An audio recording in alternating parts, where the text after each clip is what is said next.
ছিল ছেঁড়া জামা, হয়ে গেল হীরের মতো দামি গাউন, কুমড়ো হয়ে গেল রাজকীয় গাড়ি। দেখুন সিন্ডারেলার জাদুকরী পরিবর্তনের এক অবাক করা কাহিনী।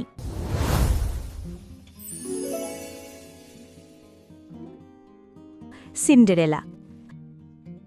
অনেক অনেক দিন আগের কথা।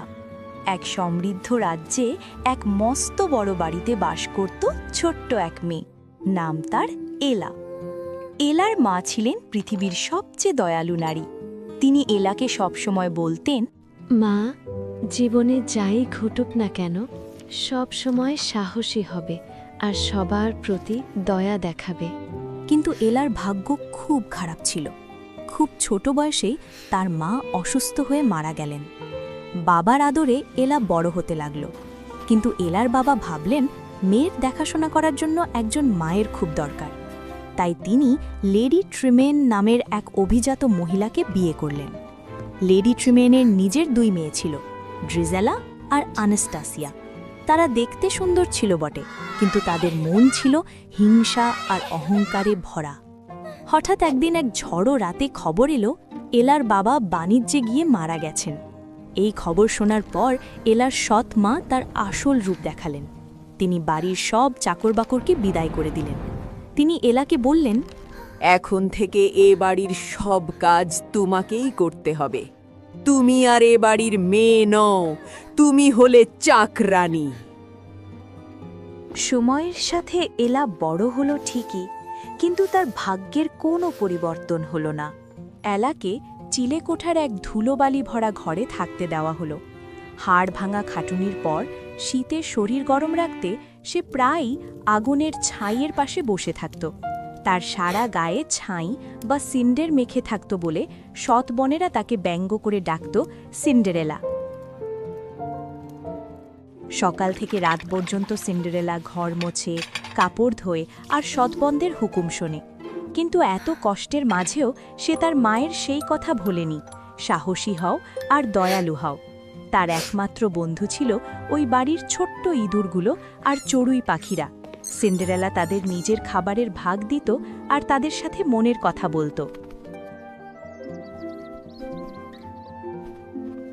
একদিন সকালবেলা রাজপ্রাসাদ থেকে ঢাক ঢোল পিটিয়ে এক ঘোষণা এলো। রাজামশাই তার ছেলে অর্থাৎ রাজপুত্রের বিয়ে দিতে চান, কিন্তু রাজপুত্র কাউকেই পছন্দ করছেন না। তাই রাজা ঠিক করলেন এক বিশাল রাজকীয় বল নাচের আয়োজন করবেন। রাজ্যের সমস্ত অবিবাহিত মেয়েদের সেখানে আমন্ত্রণ জানানো হলো। সিন্ডারেলাদের বাড়িতে খুশির হুল্লোড় পড়ে গেল। ড্রিজেলা আর আনাস্তাসিয়া ভাবল রাজপুত্র নিশ্চয়ই তাদের কাউকে পছন্দ করবে। তারা আয়নার সামনে দাঁড়িয়ে নানা রকম সাজগোজ করতে লাগল। সিন্ডারেলা ভয়ে ভয়ে সৎমাকে বলল, মা, আমিও কি যেতে পারি? আমন্ত্রণে তো সব মেয়ের কথাই বলা আছে। অবশ্যই সিন্ডারেলা, কিন্তু শর্ত আছে। যদি তুমি বাড়ির সব কাজ শেষ করতে পারো এবং নিজের জন্য উপযুক্ত কোনো পোশাক জোগাড় করতে পারো, তবেই যাবে। সিন্ডারেলা জানত তার হাতে কোনো ভালো পোশাক নেই, কিন্তু সে হাল ছাড়ল না। সে তার মায়ের পুরনো একটি গোলাপি রঙের গাউন বের করল। সেটি অনেক পুরনো হলেও সুন্দর ছিল। তার ছোট্ট বন্ধু ইঁদুর জ্যাক আর গাছ এবং পাখিরা মিলে সেই জামাটিতে পুঁতি, ফিতা আর লেস লাগিয়ে একদম নতুনের মতো বানিয়ে দিল।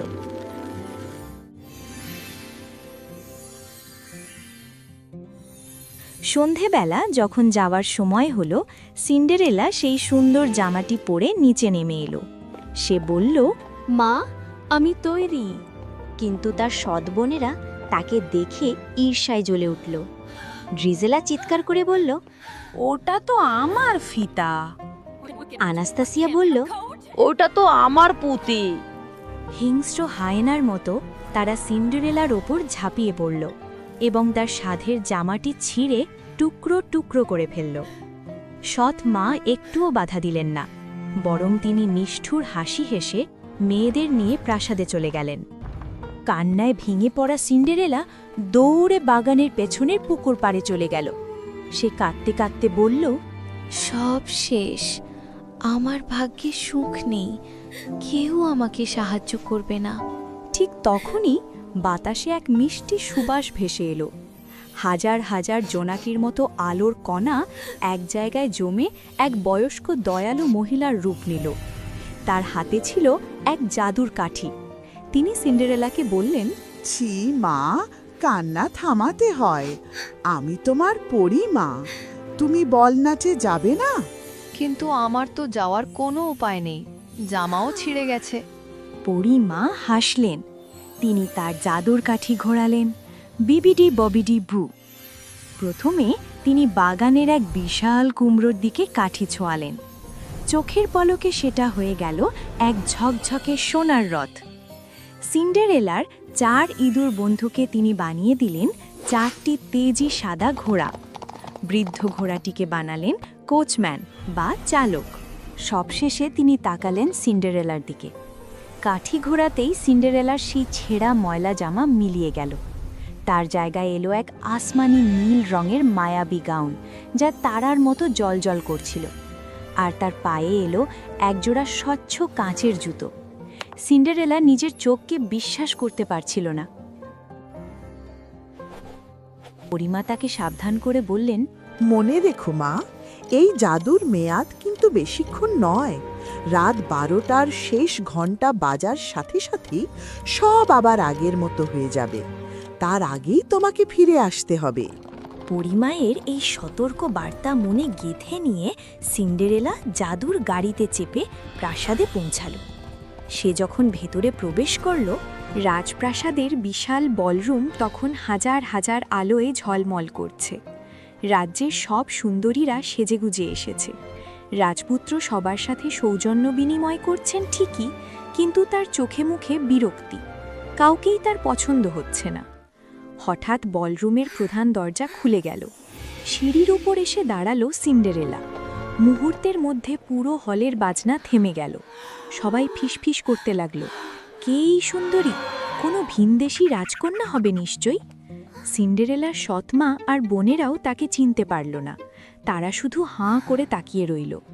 রাজপুত্র সিন্ডারেলাকে দেখা মাত্রই মুগ্ধ হয়ে এগিয়ে গেলেন। তিনি হাত বাড়িয়ে বললেন, আপনি কি আমার সাথে নাচবেন?